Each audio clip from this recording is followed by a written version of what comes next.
I fired my husband's young mistress. He slapped me in public. I slapped him back 10 times and told him right there, "You are getting the hell out."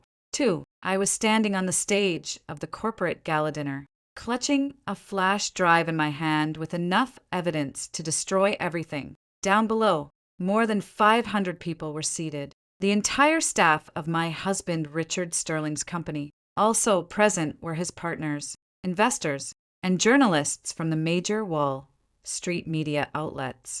The Murano glass chandeliers of the Plaza Hotel ballroom illuminated the place as if it were broad daylight, and I, Victoria Vance, the wife of Richard Sterling, was preparing to give him an unforgettable gift on this dazzling stage.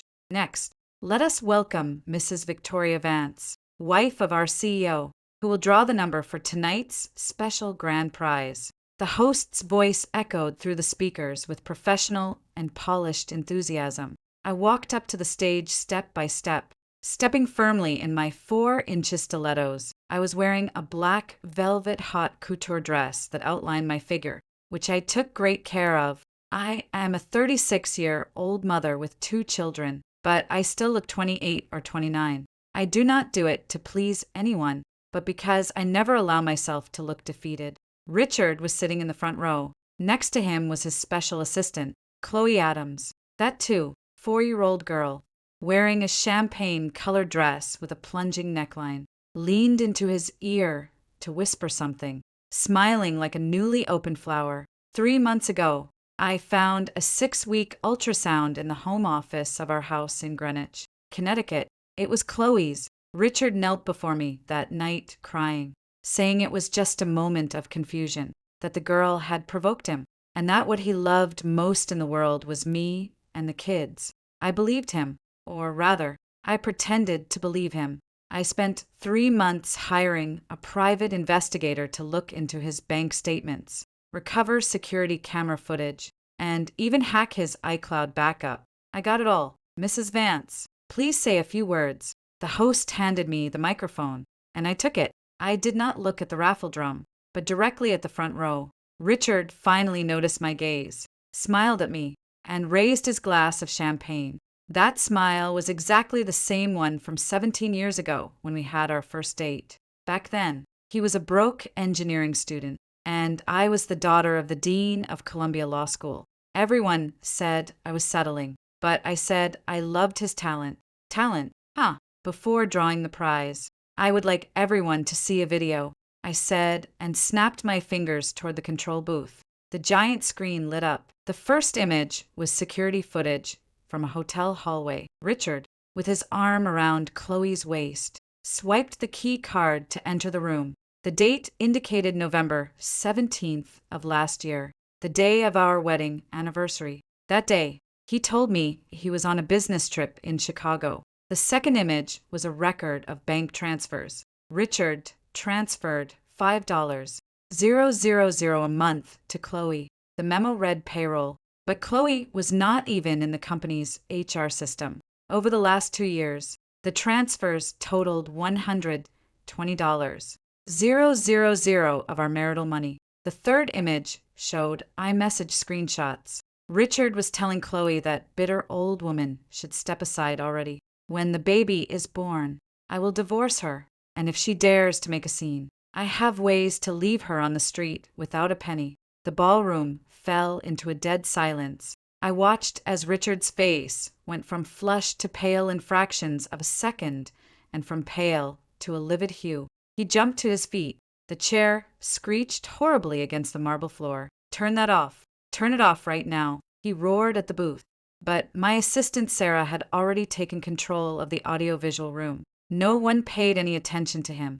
Chloe tried to hide under the table, but the eyes of 500 people were fixed on her like spotlights. She covered her face, her shoulders shaking, not knowing whether to cry or laugh from nerves. I kept flipping through the slides. The fourth piece of evidence, the fifth, the sixth. I had prepared exactly 37 pages. Every page was a knife.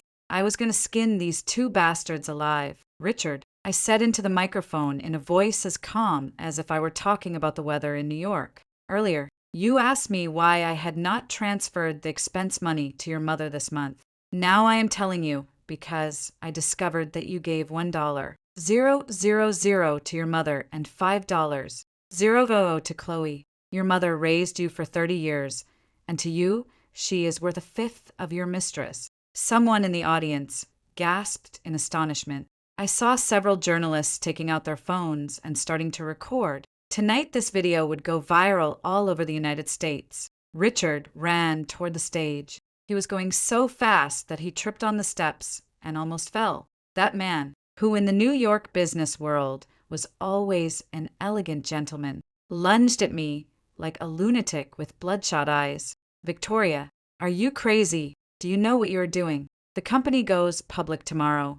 He grabbed my wrist with a force that seemed to want to crush my bones. I frowned at the pain, but I did not resist. I just looked at him coldly. I know, I said. That is why I chose today. He raised his hand. The slap came so fast, I did not even have time to close my eyes. The sound exploded next to the microphone, amplified through the speakers like a gunshot. My face turned to the side, and I tasted blood at the corner of my lips. There were screams in the audience. Someone stood up. Someone shouted to call the NYPD, but no one moved. Everyone was watching the best ethical drama of the year, bloody, and in the front row. I turned my head slowly and looked at Richard. His hand was still shaking. In his eyes was a madness mixed with fear and rage. He probably thought I would cry, cover my face, and run off the stage, that I would become the poor abused wife, giving him the chance to play the repentant husband and turn this scandal into a marital problem, so the waters would calm down. But he did not know me. I, Victoria Vance, 8 top set school, graduated summa cum laude from Columbia Law, an elite MA lawyer on Wall Street for 12 years. The cases I have handled have a minimum value of $300 million. I have negotiated with mobsters, corrupt politicians, and heirs of international vulture funds. He thought a slap was going to break me. I smiled and then raised my hand. The first slap landed with all my might on his left cheek. This is for the slap you just gave me. The second backhand slap on his right cheek. This is for our anniversary day when you said you were in Chicago. The third slap. The fourth. The fifth. I kept counting. Every slap was accompanied by my years of grievances and fury, so he could found his startup. I gave up my partner track position at my Park Avenue law firm. I went home to take care of the kids. When his mother got sick, I cleaned her bedpan for 3 years. When his company ran out of cash, I mortgaged the Upper East Side apartment my father left me. The 10th slap. I stopped. Richard's face was swollen and deformed. His lip was bleeding. His glasses had flown 10 feet away. He stumbled backward and crashed into the champagne glass tower at the edge of the stage. The glass shattered into pieces. The golden liquid stained his expensive, custom-made suit. I adjusted the neckline of my dress and pulled a document from my clutch. Richard, this is the divorce agreement. You have committed adultery and hidden marital assets with irrefutable proof. I demand a contested divorce. Sole custody of the 2 children will be mine. I demand 60% of the company's shares and do not rush to refuse. The video of you hitting me a minute ago has already been sent to the wives of your 3 partners. I am sure they are watching it right now. Do you think a man who publicly abuses his wife is still worthy of being the CEO? I threw the documents in his face. Sign now. Otherwise, tomorrow morning, all your investors, clients, and banks will receive proof of your IRS tax fraud, your corporate bribery, and the falsification of your financial data. I have the details of your secret account in the Cayman Islands, your illicit payments to that city zoning commissioner, and the entire history of the illegal sabotage you did to the competition to steal their government contracts. I leaned into his ear and whispered in a voice only he could hear. Do you think I do not know that that car crash on Interstate 95 3 years ago was not a brake failure? His body paralyzed. A young programmer died in that accident. Richard said it was a fatality, but I knew that boy had discovered his accounting fraud and planned to report him to the SEC. I had spent 3 months looking for the owner of the junkyard he had bribed. and I already had his recorded confession. Are you signing or not? I asked him. His hands were shaking, but he picked up the pen. Under the astonished gaze of everyone, he signed the divorce agreement. His handwriting was crooked like a dying snake. I put the document away and addressed the audience. Ladies and gentlemen, I apologize for ruining the festive mood. The raffle continues. The prize is a trip for two to Europe, sponsored by me, valued at $10. 000. However, I paused and my gaze swept over Chloe's pale face. I suggest the winning couples check each other's phones. You never know what surprises you might find. There was nervous laughter in the audience, followed by a barrage of applause. I took a bow and walked off the stage. My heels crunched on the broken glass. As I passed by Chloe, I stopped. She was huddled in her chair like a rain-soaked cat. 3 months ago, she added me on Instagram. She called me Dear Victoria, saying she wanted to learn from me how to balance career and family. I knew from then on that there was something shady about her, but I held back. I played her game, introduced her to clients, even went to her apartment in Brooklyn to make her soup when she got sick. Of course, while I was there, I hid microphones in her bedroom. Miss Adams, I leaned in and whispered, I already looked into the baby you are carrying. It is not Richard's at all. You are dating 3 men at the same time, and Richard is simply the one with the most money. Tell me, if I tell him, do you think he will have more of an urge to kill someone than he did a minute ago? Her pupils contracted sharply. I straightened up and lightly brushed her shoulder as if dusting myself off. By the way, you are fired, not from Richard's company, because that company will soon no longer be his. You are fired from my life. Get out and let me never see your face anywhere again. I turned and walked away, leaving behind a ballroom filled with scandalous clamor. As I left the hotel, the cold December wind in New York hit my face. My assistant Sarah ran out after me to hand me my coat. Victoria, the partners of Mr. Sterling just called. They say they want to meet with you tomorrow to talk about the shares. Also, the wives of the 3 investors just posted on Twitter and LinkedIn that under no circumstances will they collaborate with an abuser. I put on my coat and lit a cigarette. I had not smoked in 3 years, but today I needed it. Tell them tomorrow at 10:00 a.m. I'm at my law firm. As for Richard, I blew out the smoke and watched it dissipate in the freezing air. He must be investigating whose child is right now. Let him investigate. Only when he has it clear will he realize everything he has lost for a bastard that is not even his. My phone rang. It was my 2-year-old son Matthew. Mom, where are you? Dad just called. He says you made a scene at the company that you went crazy. Matthew, I interrupted him. Your father slapped me in front of 500 people. I still have the mark on my face. Do you think your mother is crazy? There was a long silence on the other end of the line. Then my son said, I am going to get ice. Come home. I will put the cold compress on you. My eyes suddenly stung, but I held back. Victoria, do not cry. At least not until you have one completely. Do not cry.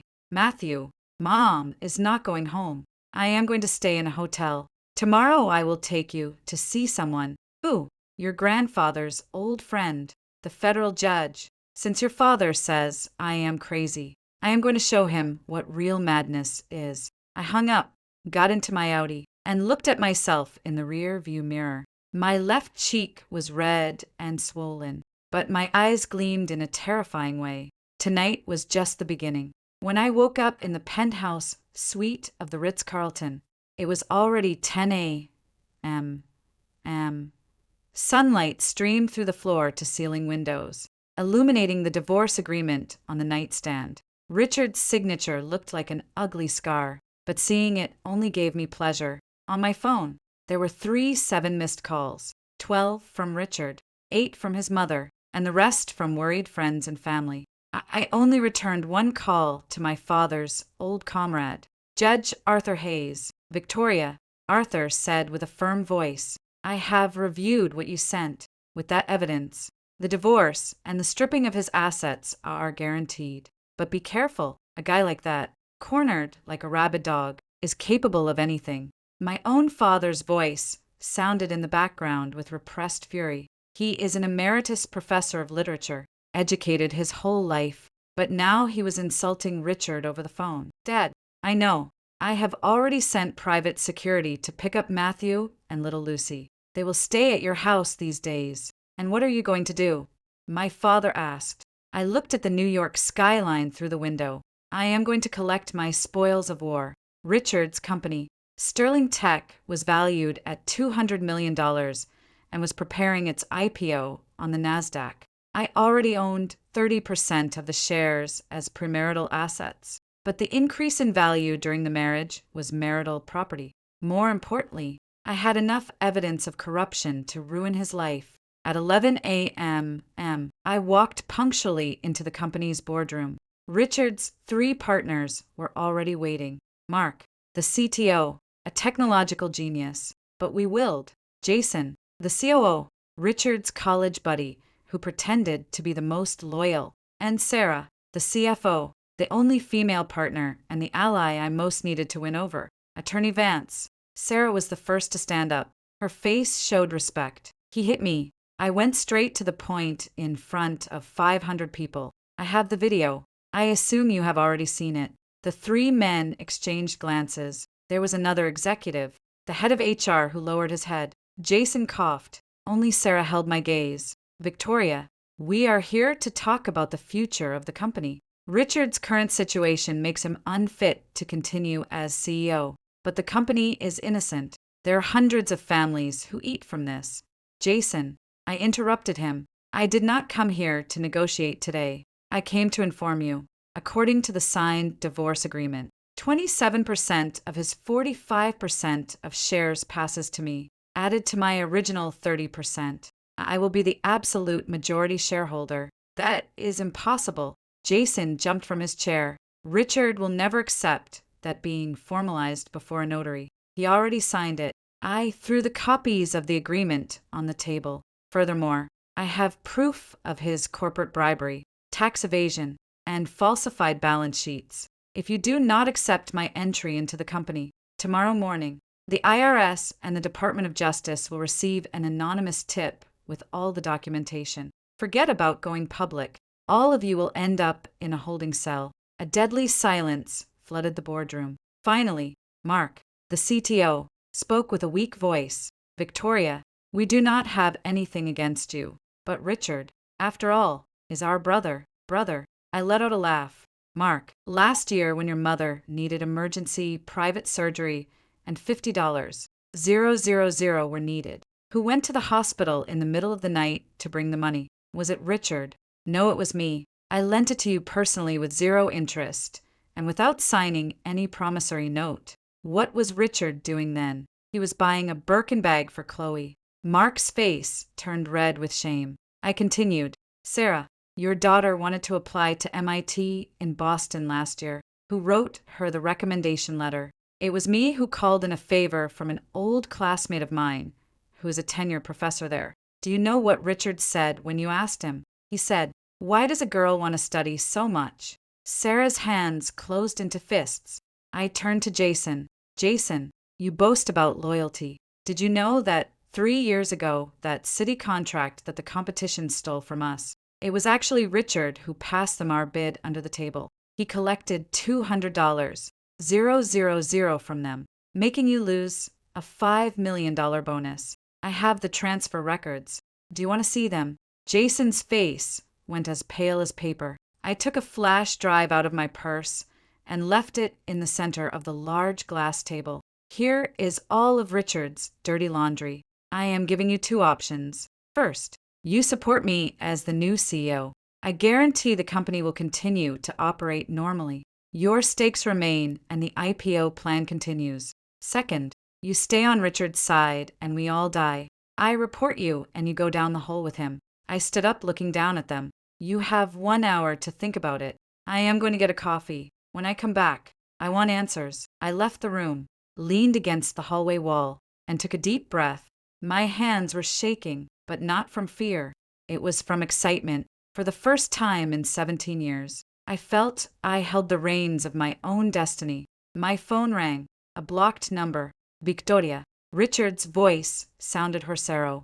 like sandpaper rubbing against wood. Do you think you won? You didn't. Chloe's child, he said, gritting his teeth, is mine. Last night, I got the paternity test. Did you want to use the child to separate us? Keep dreaming. I laughed out loud. Oh, Richard, what lab did you go to? Genesis Labs. The lab director is my old Wharton Business School classmate.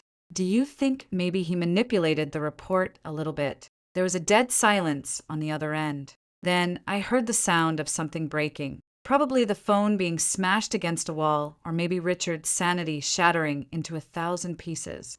Victoria, you are a viper. Thanks for the compliment. I hung up and blocked the number. An hour later, I returned to the boardroom. The three were standing with different expressions, but the same look. They had yielded. Victoria, Sarah held out her hand. Welcome to the chairmanship of the board of directors. I shook her hand and looked at the other two. Mark, Jason, any objections? None. Mark said weakly. None. Jason muttered through his teeth. Perfect. I sat down. Then, item number 1. Convene an extraordinary meeting to dismiss Richard Sterling from all his positions. Item number 2. Call the NYPD and file the complaint for domestic violence. I have the medical report and 500 witnesses. Item number 3. Sue Chloe Adams, demanding the return of the $120,000 of marital property diverted by Richard. Item number 4. I paused and gave my first genuine smile of the day. Item number 4. I am going to move into Richard's office, the one with the views of Park Avenue. I have had my eye on it for a long time. The day I moved into Richard's office, Chloe appeared. She was wearing baggy maternity clothes, no makeup, and had puffy eyes. She looked 10 years older. Nothing like the dazzling girl in the champagne-colored dress. Mrs. Vance, Chloe said from the door with a trembling voice. Can we talk? I was sitting in the leather chair of Richard, now the former CEO. I swiveled the chair. From here, you could see the whole city, and the eye pointed to the chair across from me. She sat down cautiously, protecting her belly with both hands. That gesture disgusted me. She was using the baby as a shield, thinking I would feel sorry for her. Victoria, I know I was wrong. I shouldn't have gotten involved with Mr. Sterling. Richard, I corrected her. He is no longer Mr. Sterling. He is unemployed Richard Sterling. Or if my lawyers are good enough, soon he will be the defendant, Richard Sterling. Chloe's tears fell. I am begging you, leave me alone. The baby is innocent. I need the money. I opened a drawer and pulled out a folder with documents. Chloe, let's make a deal. Tell me, apart from Richard, who are the other two men? If you tell me, I will give you $50, 000, so you can leave New York and start over in peace. Her face changed. The tears stopped abruptly. A flash of alert crossed her eyes. I do not know what you are talking about. Hunter Reed, 28 years old, personal trainer. You have been together for 11 months. Lewis Carter, 42 years old, real estate VP, married. You have been together for 7 months. Richard, the only one who has more money than the other three. I placed the detectives' photos on the table one by one. You maintain relationships with all three at the same time. The dates overlap. Actually, not even you know whose baby it is. Do you? Chloe turned as pale as a corpse. How do I know? I smiled. Chloe, from the day you added me on Instagram, I knew something was wrong. A pretty 4-year-old girl voluntarily approaching the 36-year-old wife of her boss. What else could she be looking for if not trouble? I played along for 3 months. You acted well, but the script was terrible. I stood up, walked around the desk, and stood in front of her. Instinctively, she leaned back, hugging her belly. I will give you 3 days. I told her in a low voice. Bring me the contact information for those 2 men and the record of all money transfers between you. I will give you the $50, 000, and you leave the state. Otherwise, I leaned close to her ear. I will hand over to the police the evidence that you scammed 3 men at the same time, faking pregnancies and emergencies. Do you know how many years you get for continuous wire fraud, especially when the sum exceeds $100? 000. Her body began to shake like a leaf in the wind. No, you wouldn't be capable. You said yourself the baby is innocent. I straightened up. The baby is you are not. And Chloe, are you really sure you want to have this child? Growing up in an environment where the mother is a scammer and the father is a ruined abuser, is that the gift you want to give your child? Chloe collapsed, covered her face, and burst into floods of tears, her shoulders shaking violently. I stood next to her, watching her coldly, feeling nothing. 3 months ago, I also cried like that in the home office, clutching that ultrasound, feeling the world crashing down on me. I thought I was going to die, that I would go crazy, that I would become one of those scorned women who cry on social media, seeking pity from their families. But I did not. I chose another path, the path of cold and calculating revenge. 3 days, I told her, and returned to my seat. I pressed the intercom button. Security, escort Miss Adams to the exit. 2 security guards came in and helped her up. At the door, she turned to look at me. There was fear and hatred in her eyes. Victoria, karma will pay you back. Women like you deserve to be abandoned. I smiled. Thank you. But before that, start thinking about how you are going to deal with the police. When the door closed, silence returned to the office. I looked at the sunset and called Sarah on the phone. Sarah, investigate Chloe's bank accounts, especially from the last 2 years. I want to know who else has deposited money for her besides Richard. Names, amounts, dates. Victoria, is this your first order as the new CEO? Yes. I hung up.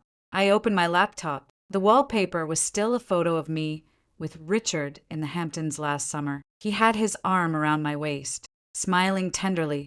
At that moment, I already knew of Chloe's existence, but I kept smiling at the camera, playing the part in the play of the perfect marriage. Now, of the 2 people in the photo, one was on the verge of ruin and the other was rising from her ashes. My phone rang. It was my son, Matthew. Mom, Dad is here. He is at Grandpa's front door, yelling that he wants to see Lucy and me. My heart skipped a beat. Do not open the door. Tell Grandpa to call the police. Mom, he is very scary. He says if you do not see him, he will. On the other side of the line, there were noises and then Richard's harsh voice. Victoria, do you think you have one? Do you think that by stealing my company, you can sleep peacefully? You forgot that Matthew and Lucy are also my children. I have custody rights. I can sue you. I will say that you abused me, that you are mentally unstable, that you would do anything for money. I squeezed the phone until my knuckles turned white. Try it, I said with a serene voice. If you file a custody lawsuit, I will send the proof of your bribes to the federal judge. Let's see what goes faster, a family court trial or a federal arrest warrant for corruption and wire fraud. He stayed quiet for a few seconds, then let out a sinister laugh.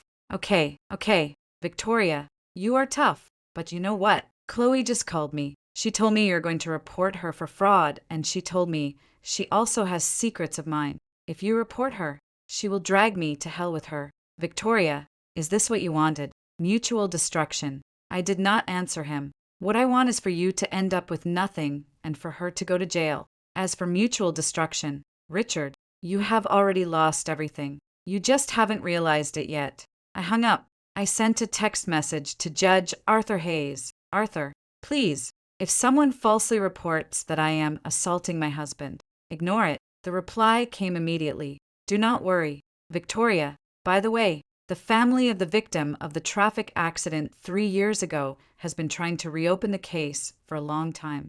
Do you want to meet them? Reading the message, my smile slowly formed. 3 years. The parents of that young programmer had been demanding justice for their son for 3 years. Richard tried to shut their mouths with money, but they did not give up. When I contacted them last week, the old woman grabbed my hands and said, "Attorney, we know you were his wife, but we have no hope left." Now, I could finally give them an answer. I wrote, "Tomorrow at 10:00, and I'm at my law firm." The victim's parents looked much older than I had imagined. The mother, about 70 years old, was hunched over, but her eyes shone in a striking way. The father was in a wheelchair. The aftermath of a stroke had left half his face paralyzed, but he squeezed my hand with tremendous strength. "Attorney Vance, The old woman said, "We have waited 3 years. We are not afraid to die. We just want justice for Charlie." I poured them some tea in the small meeting room of my old law firm. This was where I worked before getting married. On the wall still hung my diploma and a photo of me when I was young, confident, smiling. Back then, I thought I was going to be the best lawyer in the country, not someone's wife. Mr. and Mrs. Davis. I sat across from them. Your son was named Charlie Davis, 25 years old, a programmer at Sterling Tech. He died in an accident on Interstate 95 on November 17th. 3 years ago, the official version was brake failure, and the driver who hit him fled and was never found. The mother started to cry. Yes, but Charlie called us a week before he died. He told us he had discovered a secret at the company, a huge secret. He said if he spoke up, the company would sink. We asked him what it was, but he told us he couldn't tell us so as not to put us in danger. She pulled out a cloth handkerchief, carefully unwrapped it, and showed me a smashed cell phone. The police told us it couldn't be repaired, that the data was lost, but we didn't throw it away. Victoria, do you think you could? That someone could look at it. I took the phone and passed it to the forensic IT expert waiting outside, a data recovery genius. I had paid a fortune.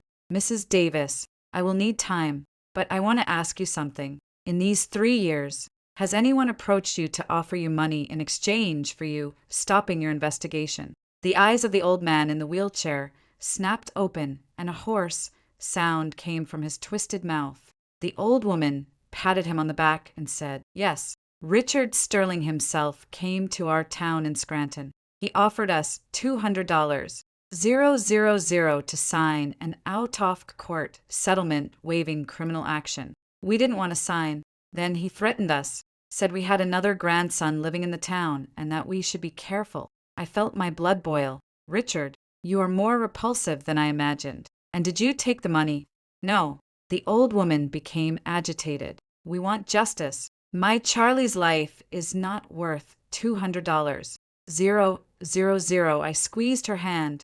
"Very well. Then now I am going to tell you something. Richard did not just kill your son. I pulled out a copy of my private investigation into the accident. It took me a whole month to track down the owner of the mechanic shop in Newark where the car was taken. He confirmed to me that the brakes were intentionally sabotaged and that hit-and-run driver doesn't even exist. It was a setup by Richard. Charlie had discovered the financial fraud and was about to report it. Richard invited him to dinner, put something in his drink, put him in the car unconscious, and caused the accident. The old woman fainted. We had to call EMS. It was chaos, but when the paramedics took her to the hospital, I stayed alone in the meeting room, looking at the trees on the street. The IT expert came in with a somber face. "Victoria, I recovered it. The week before he died, Charlie took pictures of many documents, off the books accounting of the company, inflated revenues, fake contracts,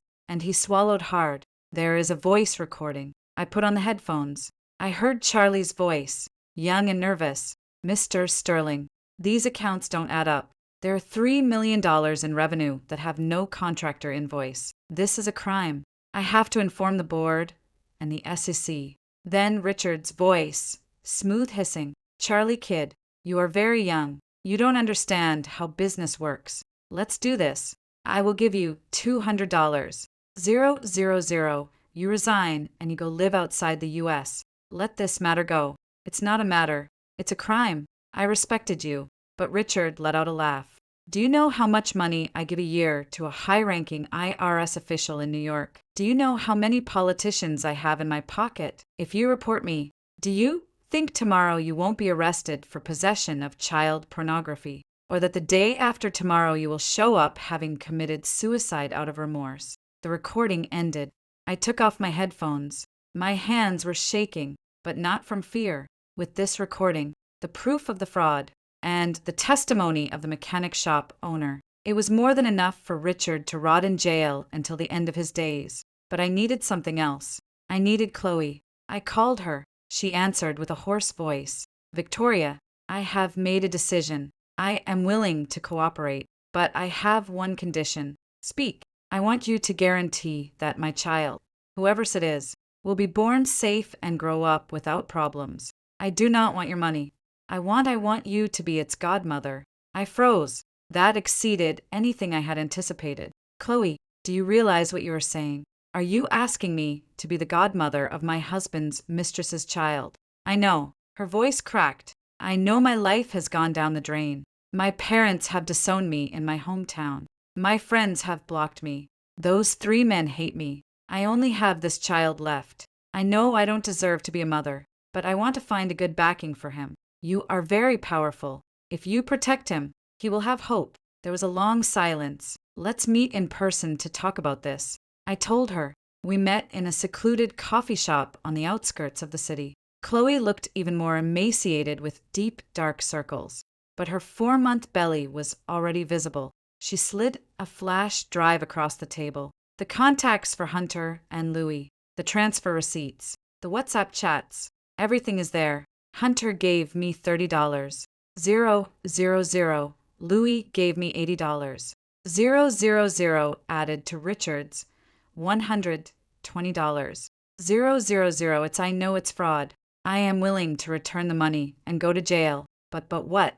But I want to have my baby." She looked at me and I saw something in her eyes I had never seen in her. A desperate stubbornness. "Victoria, I know you hate me. I hate myself, too, but the child is innocent." I went to another private clinic to repeat the paternity test.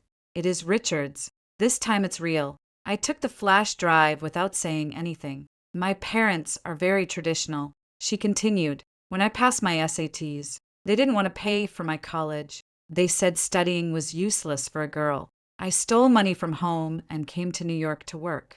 I took online classes at night until I finally got into your company. I thought Richard could help me, that he would give me the life I wanted. I was wrong. I shouldn't have been greedy or looked for shortcuts. But now I just want this child. I want him to grow up well, not to be like me." Her tears were falling, but she wasn't sobbing. She wiped them with the back of her hand with sudden movements. "Why didn't you have an abortion?" I asked her. "I already did once at 18. I didn't know anything. I went to an underground clinic and almost died. The doctor told me my uterine walls became too thin and that if I aborted again, I would probably never be able to get pregnant again." She smiled bitterly.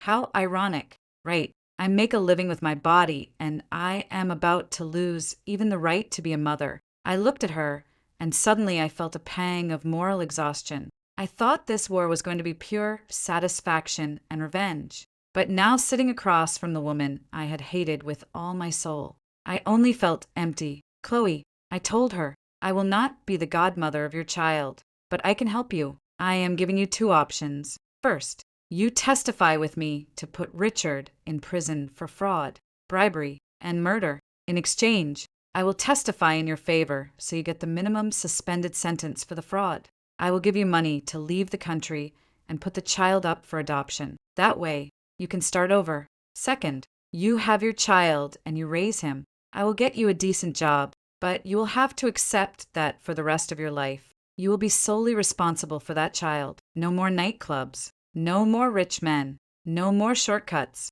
She looked at me, and little by little the light returned to her eyes. "I choose the second." "Why?" She touched her belly and whispered, "Because I want to try to live without depending on a man." I held out my hand.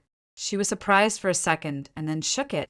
Her hands were cold, but her grip was firm. Then, "A pleasure doing business with you," I said. "Your first mission. Call Richard. Tell him you have the proof of his tax fraud in your possession and extort him. Ask him for $500. 000. I want you to make him confess that he ordered Charlie Davis killed while you talked to him." Chloe's face palled. "But this is a trap." I smiled. "It's not pure revenge." Richard was dumber than I thought and also more ruthless. The day after Chloe's call, he showed up with a briefcase of cash. Not $500. 000, but $50.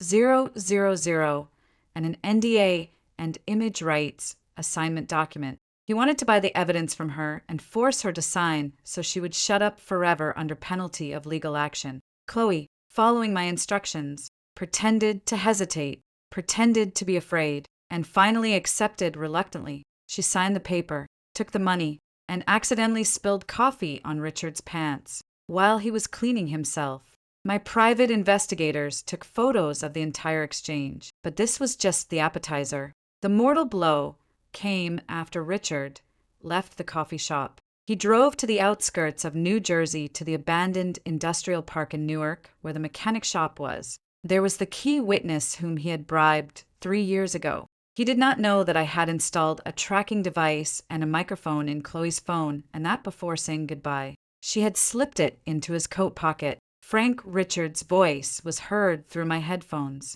"We have a problem. That has Charlie's documents. I have to make those things disappear and get out of here. Get me a contact to smuggle me out to the Cayman Islands tonight." Frank, the shop owner, was the man who had tampered with the car's brakes. I had spent 2 months looking for Frank's weak point. His son was studying in London, paid entirely by Richard, but Frank did not know that his son was also now under my surveillance and protection. "Mr. Sterling," Frank's voice trembled. "Things are very bad. That Victoria woman knows something. Yesterday, the NYPD came to ask me questions about what happened 3 years ago. What are you afraid of?" "Idiot," Richard roared. "If you keep your mouth shut, nothing will happen to me. But if you dare to open your beak, your son's life, you know what will happen to him." I clenched my fists. Threats. In Richard's arsenal, there was always the same tactic. "Boss," Frank said suddenly, "I have thought it over. I have already warned my son to hide. I'm going to turn myself in at the precinct." Static noise was heard through the earpiece. Then Richard's insults, a struggle, and finally a dull thud and Frank's muffled scream. "Frank." Nobody answered. I immediately called the police and drove at full speed toward the shop in Newark. 20 minutes later, the NYPD patrol and I arrived almost at the same time. Frank was on the ground, surrounded by a pool of blood with severe head trauma caused by a wrench. But he was still breathing. Richard had fled. However, there was a trail of blood. He was also injured. "Close the exits from New York via I-95. I told the commanding inspector. He couldn't have gone very far. And Frank is a fundamental witness. He has to survive." The inspector looked at me with a complex expression. "Mrs. Vance, how did you know this was going to happen here?" "Because I have been listening to him for weeks."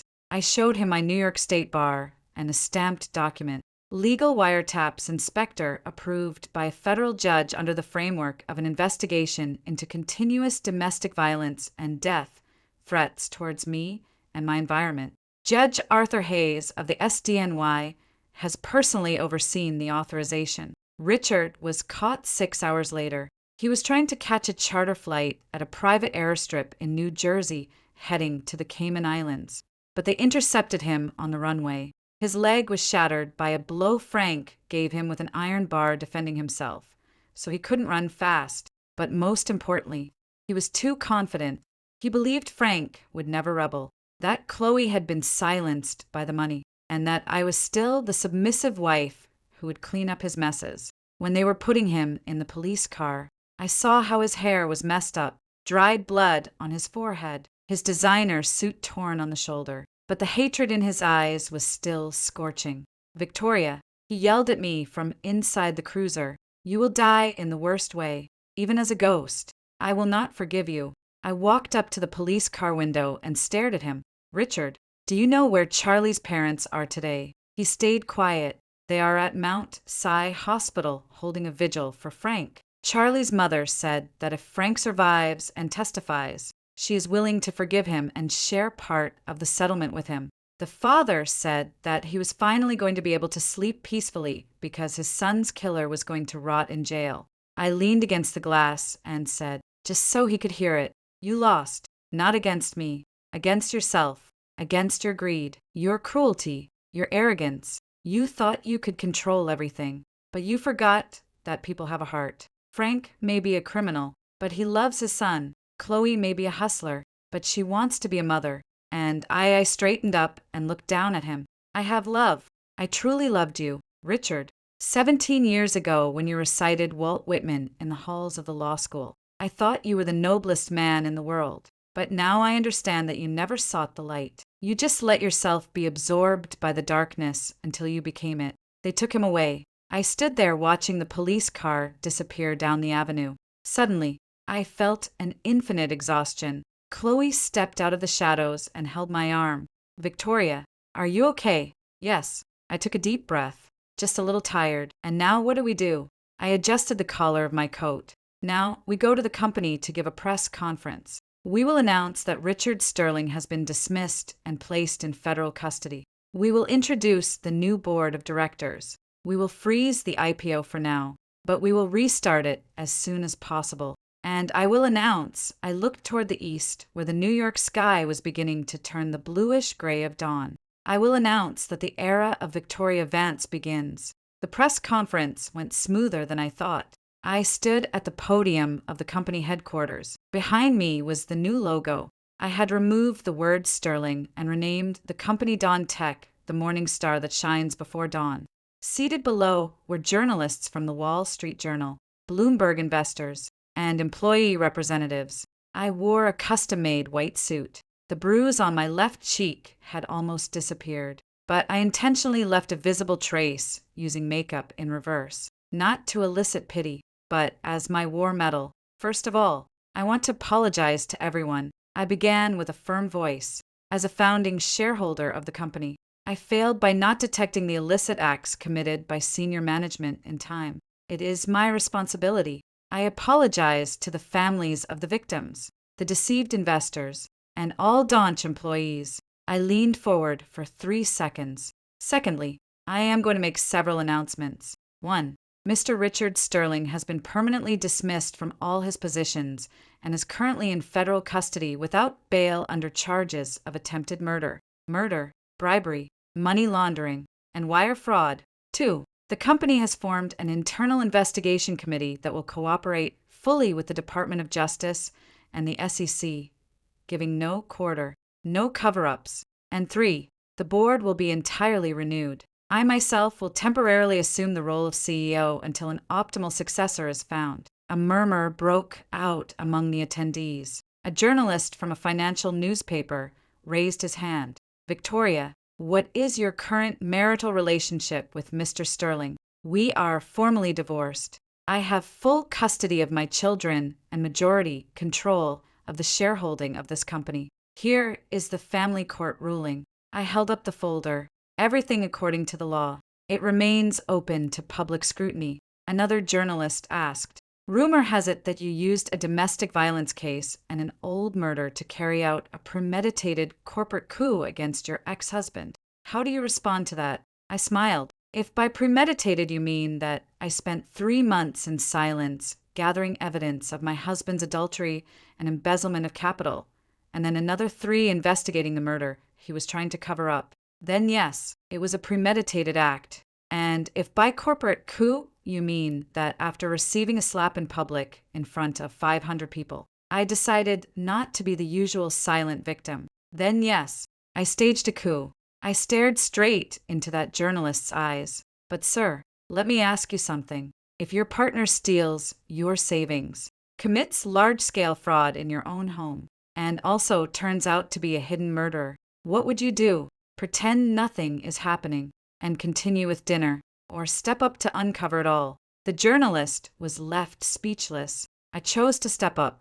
I continued, it has not been easy. I have paid an immense price. My marriage, my children's stability, the last 17 years of my life. But in return, I have gained something much more valuable, justice and freedom. After the press conference, I returned to my office. Sarah, the CFO, came in behind me with a stack of folders. Victoria, here is the proposed list for the new management. As CTO, we brought in a former Google executive, and here is the early feedback from the investors. She paused and smiled. They all say they find you much more reliable than Richard Sterling. I took the folder without opening it and looked at her. Sarah, why did you support me? She froze for a second and then sat down. Because I am also a woman. Because I have a daughter, and because I have seen too many Victorians in this corporate world end up turned into broken women on anti-anxiety meds, collateral damage, or simply part of their husband's furniture. I wanted to see if a Victoria could become the queen of the board, and now she held out her hand. Your Majesty, Take me with you to war. I shook her hand firmly. The following 3 months were insane. I woke up at 6:00 a.m., made breakfast for Matthew and Lucy, took them to school, and went to the company to chain meetings, restructure financial crisis, and deal with IRS audits. I returned home at 10 p.m., checked homework, put them to bed, and continued reviewing legal reports until dawn. I lost 15 pounds. I got gray hairs, but the company resurrected. We launched a new software line.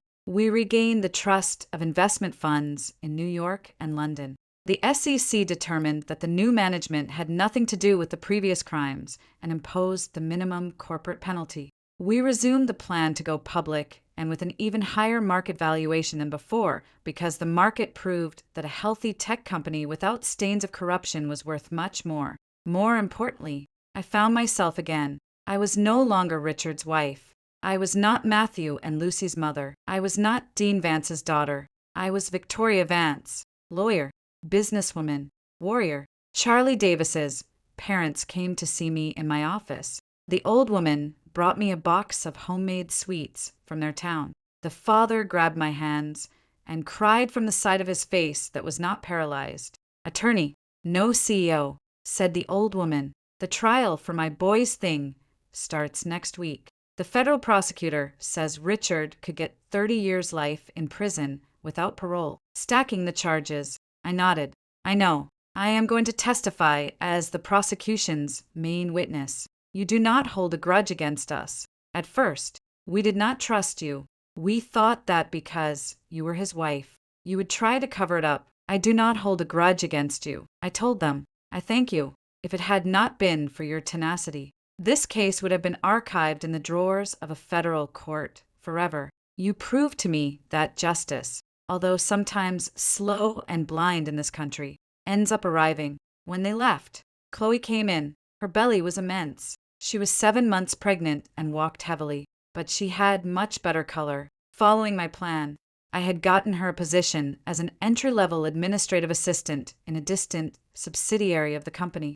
The salary was basic, but enough to support herself with dignity. Victoria, she called me by my first name. I have thought about it carefully now. When the child is born, I want him to take your last name. I was stunned. Vance. Yes, I want his name to be Lucas Vance. You are going to be his protector in the shadows. I do not ever want him to know that his biological father is a murderer sitting in Sing, nor that his mother was a scammer and a social climber. I want him to have a blank slate. I stared at her round belly and suddenly felt a very strange weight, like a divine responsibility. Chloe, the child can take my last name, but you have to promise me one thing. Anything. Live well, but not for him, but for yourself. Finish an online degree, learn languages, get a serious job. Never again depend on a man's checking account, and never try to look for easy shortcuts. The world is a very narrow path for us women, but no matter how narrow the trail is, it is solid ground, not a cliff. Tears fell from her eyes, but she was smiling. I promise you, I have already enrolled in public administration at an online college. When I graduate, I want to take the civil service exam or try to legally move up in your company from the bottom. Good, I told her. I will be waiting for you. The criminal trial against Richard began in early winter at the federal court for the Southern District of New York. I wore my tailored suit and sat on the witness stand. Opposite me was Richard's defense attorney, one of the most expensive criminal lawyers on the Upper East Side, famous for keeping corrupt, rich people out of jail. Mrs. Advance, the cross-examination began. You and my client, Mr. Richard Sterling, were married for 17 years. You alleged continuous domestic violence. But why did you wait until this year to report it? Because before he had never hit me where others could see it. I said calmly, because before the blows he gave me at home were always in places my clothes could cover. There was an uproar in the courtroom. The judge banged the gavel. Mrs. Vance, you gathered an immense amount of evidence. Infidelity, money laundering in the Cayman Islands, murder cover-up. Isn't it true that you began all this investigation after finding out he was unfaithful? That is correct. Then could it be deduced that your real motivation was not civic justice, but personal and financial revenge. I laughed. Counselor, let me ask you a question. If you discover that one of your law firm partners is stealing money from you, and you secretly gather evidence and report him to the police, is that called revenge or seeking justice? The lawyer stammered. Those are different things. It is not exactly the same. Richard stole my marriage, my trust, 17 years of my youth. And besides, he was stealing money from the company we built together, and he stole Charlie Davis's life. I gathered evidence, so he would pay for his actions. If American law considers that revenge, then I plead guilty. But even if it is pure revenge, that does not alter the legal fact that your client committed those crimes. The defense attorney changed tactics. Ma'am, you befriended Miss Chloe Adams to obtain intimate information about my client through deception. You placed listening devices on other people's property. Doesn't that flagrantly violate the fundamental right to privacy? Chloe was the one who contacted me first on social media. She herself showed me part of her relationship with Richard. I did not force or coerce her into anything. I paused. More patience than her playing. You hid microphones. Is that legal? It is not legal. I admitted openly to the courtroom. And that is exactly why I did not submit those bedroom recordings as evidence in this courtroom. All the documentary and testimonial evidence the prosecution has presented today was obtained through legal channels. Police searches, authorized expert analyses, the testimony of Frank, the mechanic. Counselor, if you want to use my dubious morality to attack the credibility of the indictment, go ahead.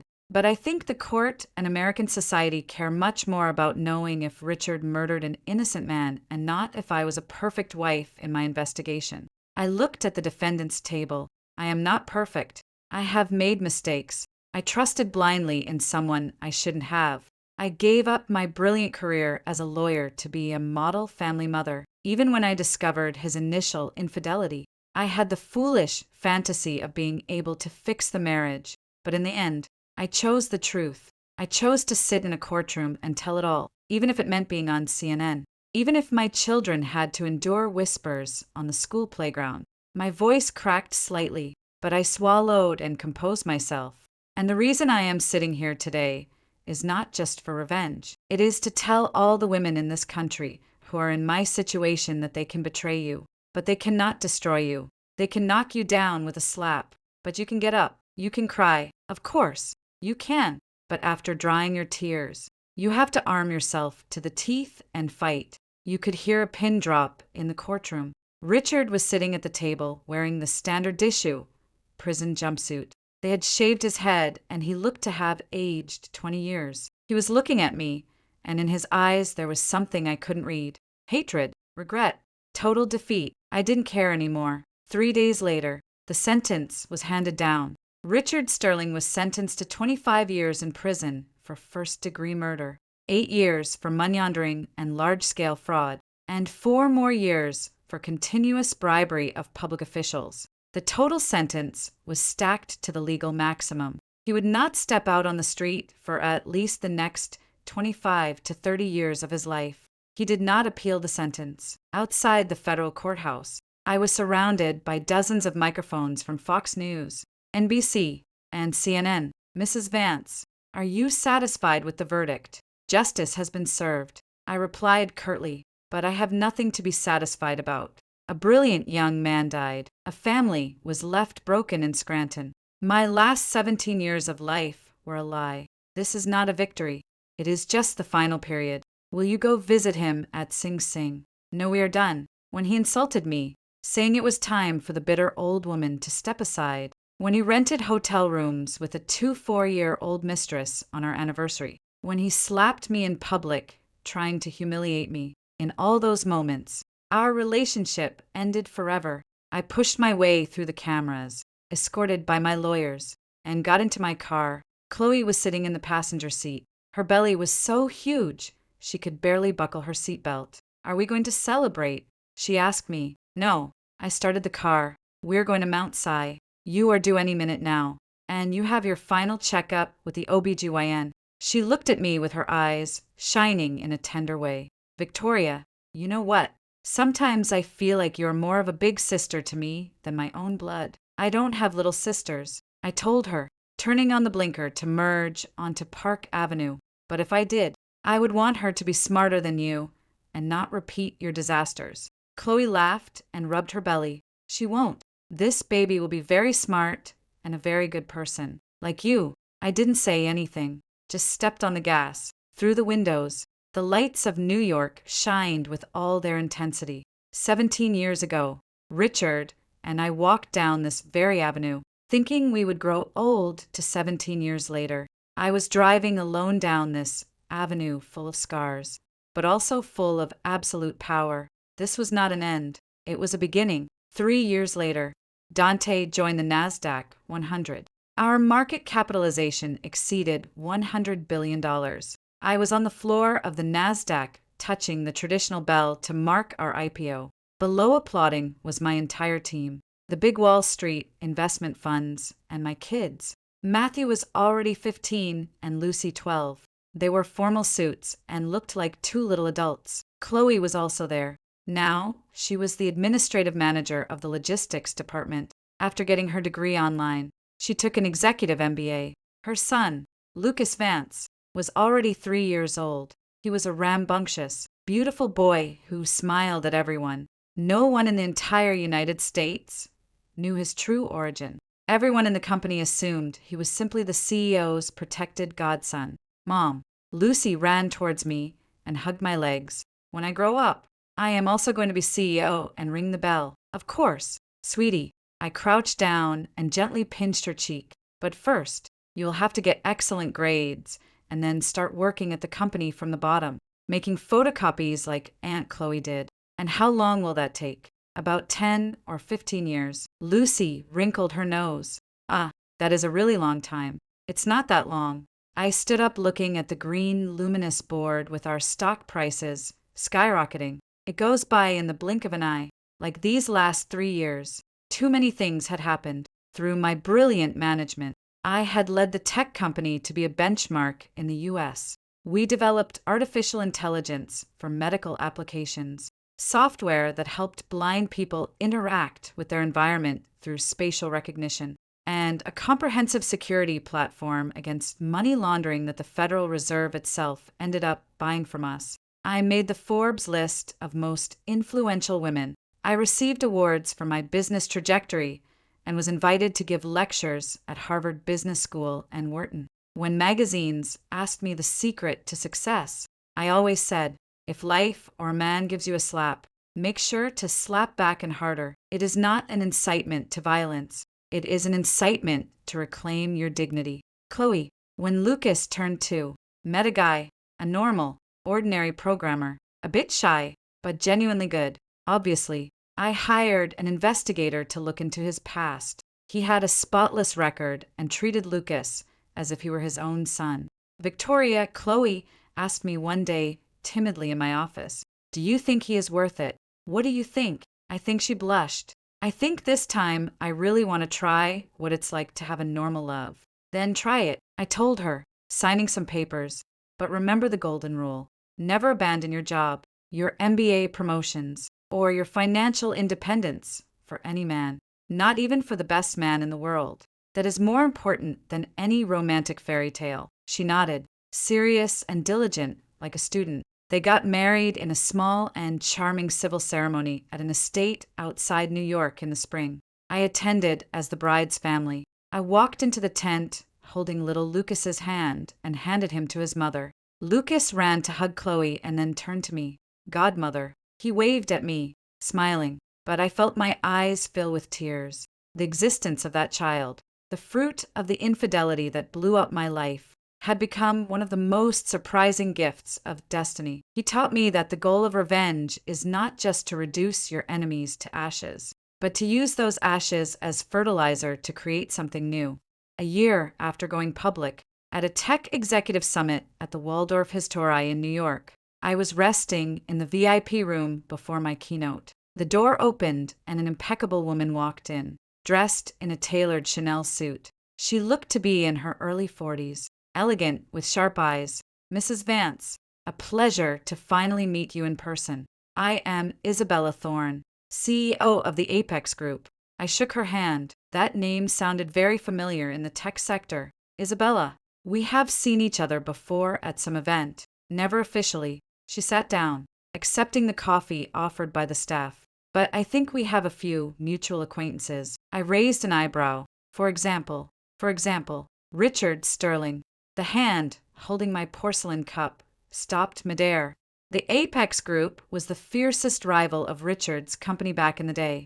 Years ago, Richard stole a massive government contract from her using dirty tactics, smear campaigns, and bribes, bringing Isabella's company to the brink of absolute bankruptcy.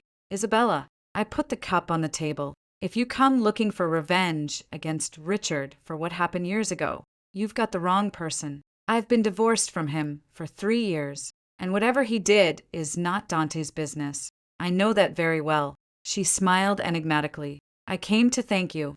If you hadn't put him in jail, my company would have died that year.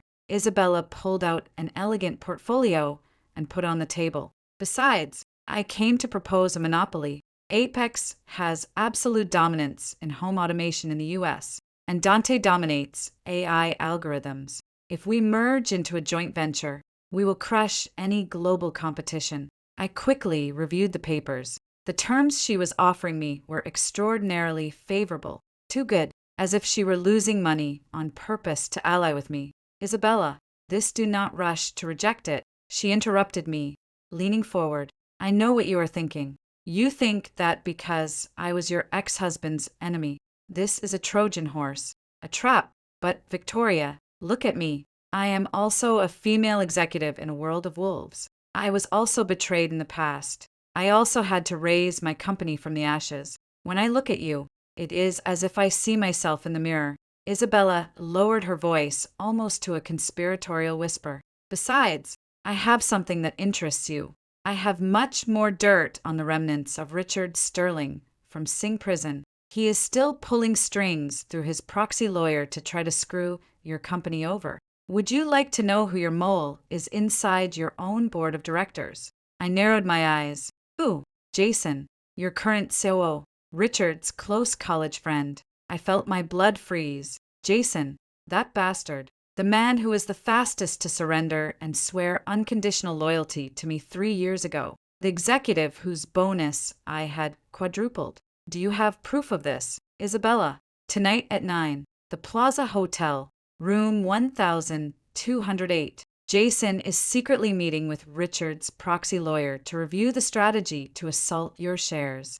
If you're interested, go and listen. Isabella stood up and smoothed her Chanel suit perfectly. Victoria, I am not doing this out of pure female sisterhood. I am doing it because it suits me. If Jason takes control of Dante from you and gives it back to Richard's circle, I will be his next target. So, our alliance is a matter of mutual survival. She walked to the door and turned before leaving. By the way, Victoria, that cell phone video where you slap Richard Sterling 10 times on stage, which still floats around the dark web. I've watched it dozens of times, and I assure you, it was the most satisfying thing to watch. She left the VIP room and left me alone. I sat there for a long time in silence. Then I pulled out my phone and called the head of corporate security, a former FBI agent who was on my payroll. I need you guys to install high-sensitivity microphones in room 1208 of the Plaza Hotel tonight. I want to record every word said in there. Boss, that is illegal espionage without a judge's warrant. I have a firm suspicion that the COO is engaging in the crime of corporate espionage, disclosure of corporate secrets, and attempted sabotage of a publicly traded company. It is a preventive measure to safeguard the company's assets. I assume the consequences. That night, I did not go to the hotel. I was sitting on the couch in the living room of my house in Greenwich, supervising Matthew and Lucy's math homework while listening through a hidden earpiece under my hair to the encrypted audio. I heard Jason's voice, Richard's lawyers, and a third unknown voice that seemed to be a lobbyist operating in political corridors. Richard has been clear, Jason said. If we manage to flip the script and sink Victoria in the media and legally, he is willing to cede me full control of the voting rights he can still influence in the hidden subsidiaries, the equivalent of tens of millions. But if Richard no longer has shares, the lawyer doubted. You're wrong. Jason laughed mockingly. During the fast-track divorce, Victoria, no matter how smart the super lawyer thinks she is, didn't scratch deep enough. Richard still has a blind 15% of the shares in a Cayman Islands trust under a shell company. If we add it to my 10% and convince the market that she is a psychopath, we have room to force a hostile takeover at the next assembly. But Victoria currently enjoys the favor of the press. The lobbyist coughed. To bring her down, we need a very dirty scandal, the kind that destroys moral careers. I have that covered. Jason lowered his voice, dripping venom. When she gathered evidence against Richard 3 years ago, she crossed many legal red lines: bribes, hidden wiretaps, coercion. I have it all written down on a hard drive, and as if that weren't enough, her relationship with her husband's ex-mistress, that Chloe girl, is super weird. Do you guys know that child Chloe had, that Lucas kid, is actually, I ripped the earpiece out of my ear violently. Enough. I know what I have to do. The next morning, I called an emergency board meeting on the 40th floor of the skyscraper. Jason was sitting at the end of the mahogany table, nodding and smiling at me like the loyal lapdog he pretended to be every day. Gentlemen of the board, I began resting my hands on the table. Today I have gathered you urgently to announce 2 immediate resolutions. The first, Mr. Jason is dismissed effective immediately from his position as COO and removed from the company under suspicion of high corporate treason, disclosure of secrets, and corporate espionage with external agents. Jason's smile froze. His eyes widened like saucers. Second resolution. I continued with an icy voice. I propose activating the poison pill, a shared dilution mechanism to neutralize any blind fund or shell company directly or indirectly linked to Mr. Jason or Richard Sterling, preventing any hostile takeover. Furthermore, today we will send the dossier to the Department of Justice and the SEC detailing Mr. Sterling's hidden accounts in the Cayman Islands for continuous money laundering. Victoria, this is a witch hunt. Jason jumped to his feet. Reed with anger. You are spitting lies. You don't have any proof. I took the projector remote and pressed the button. The giant LCD screen descended. An edited audio file played through the room's high-fidelity speakers. Every one of his conspiratorial words, every mention of destroying my life and assaulting the company resonated with chilling clarity. That those are illegal recordings. It's a crime against privacy. Jason stammered, sweating bullets. Those are preventive wiretaps endorsed by the security department of a publicly traded company. I lied with the coldness of a statue. As the COO, you should review the cybersecurity protocols you signed in your contract. Jason sank into his boneless chair. You knew you set a trap for me. Isabella Thorne told me your supposed allies had already sold you out before you started playing. I pointed to the door with a nod, and 2 security members entered. Escort him to collect his personal items from his office and notify the legal department to file the lawsuit for corporate espionage today. Oh, and one more thing. Jason, I paused. In addition to all that, we will include the charge of necessary cooperation and complicity in murder, because in that accident where Charlie Davis lost his life, you helped Richard launder the money that paid Frank the mechanic. Right. Richard wouldn't have known how to hide that money without your operational help. Jason almost passed out right there. How do you know that? Frank woke up from his coma a year ago. I whispered as I walked past him, and he sang everything. They dragged him away, his feet dragging. The boardroom fell into a tomb-like silence. Sarah broke the tension, swallowing hard. Victoria, what do we do now? I stood up, grabbed my blazer, and put it over my shoulders. Now I'm going to the prison to see my ex-husband. I'm going to let him know that the last rotten card he had left in the deck just burned. The visiting room in the prison was a gray, gloomy, and depressing place. Almost 4 years had passed. Richard Sterling was sitting on the other side of the security glass. He wore the gray uniform. His hair, once always perfectly gelled, was now shaved, sparse. and full of gray. He was very fat and flabby. He looked like an ailing, hunched old man. However, deep in his eyes, resentment still glowed like venomous embers. "You came again," he muttered through the booth phone. "What do you want to show off in front of me now? That Jason has been arrested, or that you finally found my blind fund abroad and froze it?" "Both things," I answered him, holding the receiver. "But mainly, I came to tell you a couple of anecdotes." He didn't say anything, but his jaw tensed. First anecdote. Chloe has married a computer programmer. He is an honest man and treats her wonderfully. Second anecdote.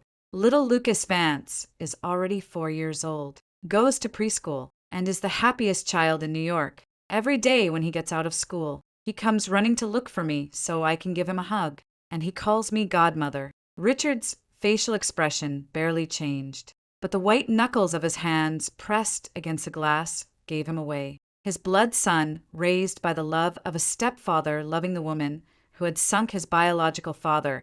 And lastly, I continued, unbother Matthew, is about to enroll at Columbia Law School following my father's steps, and mine Lucy won the National Youth Piano Award and will probably go to Juilliard on an exchange next year. Their schedules are totally full. They don't have time to come see you in this godforsaken prison, but they asked me to pass on a message to you. I got very close to the glass and lowered my "they say thank you." They say that if it wasn't for the scum you were, they would never have realized how incredible, strong, and powerful the mother who birthed them is. Richard's eyes became bloodshot. I didn't know if it was from wanting to cry or pure, murderous rage. "Victoria, you already won," he roared, pounding the bulletproof glass. "You won completely. You destroyed my empire. You ripped my children away from me. You put me in this disgusting cage for the rest of my days. Isn't that enough for you?" I didn't flinch. "You destroyed it all yourself." "Richard, I just stopped cleaning up your crap and prevented you from continuing to destroy other people's lives." I got up from the metal chair to leave. "Victoria," he called me suddenly with a strangely broken tone, like when we were dating in college. "Yes, if at that time I had confessed everything to you, if I had repented from my heart, crying at your feet, would you have forgiven me?" I turned to look at him.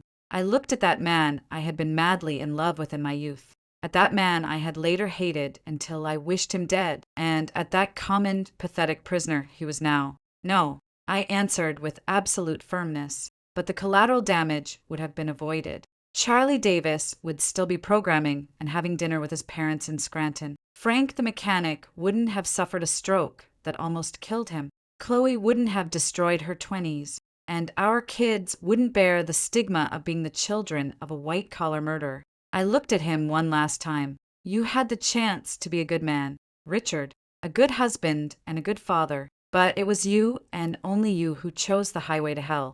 I hung the plastic receiver on its hook, turned around, and walked away without looking back down the long hallway lit by cheap fluorescents. As I walked out through the maximum security gates of the prison, the New York sun almost blinded me. Chloe was waiting for me in the parking lot, leaning against the hood of her new car, a humble car she had bought, saving her own salary at the company. It wasn't the Maserati that an old lover bought her. It was her own effort. "Victoria," she rolled down the window. Little Lucas was jumping in his car seat in the back. Today is the preschool play for Lucas. He asked for his super boss godmother to go see him in the front row. "Are you coming?" I smiled. An immense weight seemed to lift from my chest forever. "Of course, I am coming." I got into the passenger seat. The car started down the state highway back to the city. The American landscape passed quickly by the window. I remembered that summer 17 years ago when Richard and I were walking through Central Park eating pretzels, promising me that we would be a single team forever. I was young. I believed in fairy tales, and I believed that a man's word in front of an altar was inviolable. Now I know that love is not submission. It is not tolerating everything to keep the Instagram family photo. Real love is mutual respect, parallel growth, and dignity. And if one of the two breaks that, it stops being love and becomes a noose around your neck. "By the way, Victoria," Chloe said, looking at the road with a timid smile, "I am pregnant again." I was surprised and burst out laughing. "Oh my God, congratulations." this time in a healthy environment. Right, yes, she blushed. My husband and I want to have 2 children. Lucas has your last name, Vance, and this little girl on the way will take his last name. I think that's the most fair. Justice. I repeated that word, savoring it. Yes, the world has never been fair to us women. That's why we have to tear justice out of destiny with our bare teeth. 10 years after the famous slap, President Vance, here is the Corporate Social Responsibility Report for this fiscal year. My assistant left a thick dossier on my desk at the skyscraper headquarters in the financial district of Manhattan. The Dawn Women's Entrepreneurship Fund that I founded had helped finance more than 30,000 female entrepreneurs in the US and Latin America. The pro bono law firm that I opened exclusively for victims of domestic violence and unpaid child support had successfully handled more than 10,000 cases. I flipped through the pages of the report and signed at the end with my Mont Blanc pen. The work is impeccable. For next year, increase their budget allocation by 30%. But, Victoria, the board of directors, I looked up. I am the CEO and owner of 60% of the company. My decision is the board's decision. The assistant nodded with a bow and left the huge Oval Office. I got up and walked to the large floor, toe-ceiling window. New York spread out at my feet. Years ago, on a stage in this very city, I slapped my husband across the face 10 times in front of New York high society and told everyone to go to hell. 10 years later, from this glass tower, I used the money he stole and hid to change the rules of the game for thousands of women. My phone vibrated. It was my son, Matthew. Mom, I passed the New York State Bar exam. Starting next month, I begin as an associate at your pro bono firm against domestic violence. I smiled with pride. I already knew. The firm's director had tipped me off about his score. He says, "You are the valedictorian of your class." Of course, goes without saying, he said with the cockiness of a young New Yorker. I am the son of the legendary Victoria Vance, and you are also the son of Richard Sterling. My tone became more serious and softer. Matthew, do not forget that.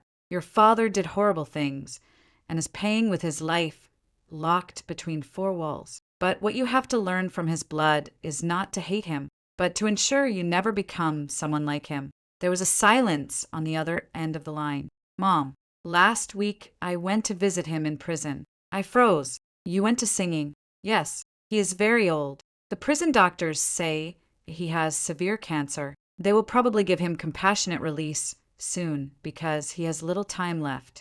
He asked me to pass something on to you. I swallowed hard. What did he tell you? He told me, forgive me, and to thank you. He said, thank you for raising Matthew and Lucy in such an upright, good way. Thank you for not letting me drag them into the trash with me. I looked at the clouds over the New York skyline. I remembered the last time I saw him, the resentment and shattered pride, and how 10 years rotting in a cell had finally managed to file down the armor of that egomaniacal monster. And what did you answer him? Matthew, I told him, Dad, I forgive you, but I do not forgive you because you deserve my forgiveness for what you did to Mom and that kid. I forgive you because I refuse to carry your hate for the rest of my life. I am free, my eyes filled with tears. This boy was infinitely better, more mature, and more merciful than I was at his age. Matthew, you are much better than me.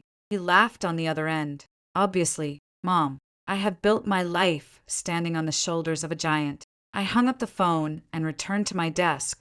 In the afternoon, I had a video conference with the UN Women Delegation in Europe to expand our tech entrepreneurship scholarships. At night, I had a family dinner at Chloe's house. We were going to celebrate the birthday of little Lucy, her second daughter, and incidentally see Lucas, who was already 14 and wanted his godmother to teach him strategic chess.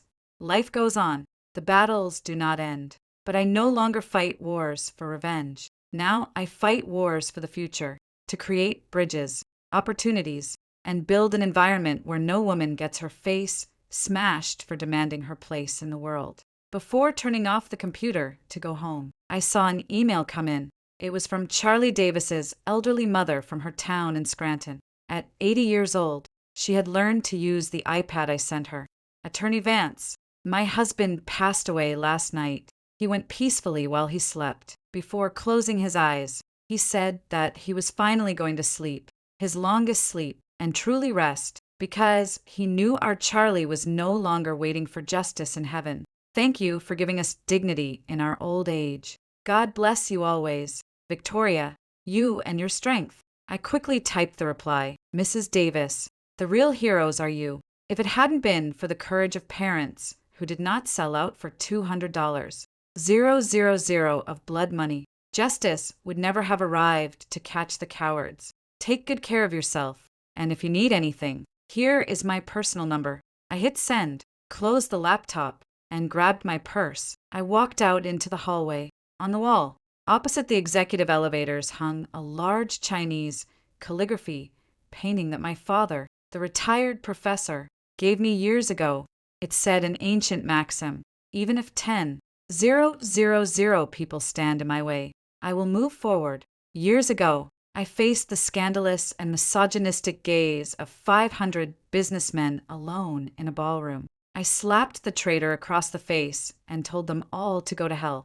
10 years later, I have thousands of people working side by side with me. They are not soldiers of my revenge. They are my fellow travelers. They are all those women and men who one day walked through the darkness, were trampled on, and made the unbreakable decision never to remain silent again. The elevator doors opened. I stepped in and pressed the button for the underground parking. Down below, my car and my next destination awaited me because the book never closes. Every dawn is a new opportunity to illuminate the world, to be the morning star. If you care about social issues and if this story moved you, please like, comment, share, and subscribe to the channel. Let's spread positive energy and protect the light in our society. Thank you.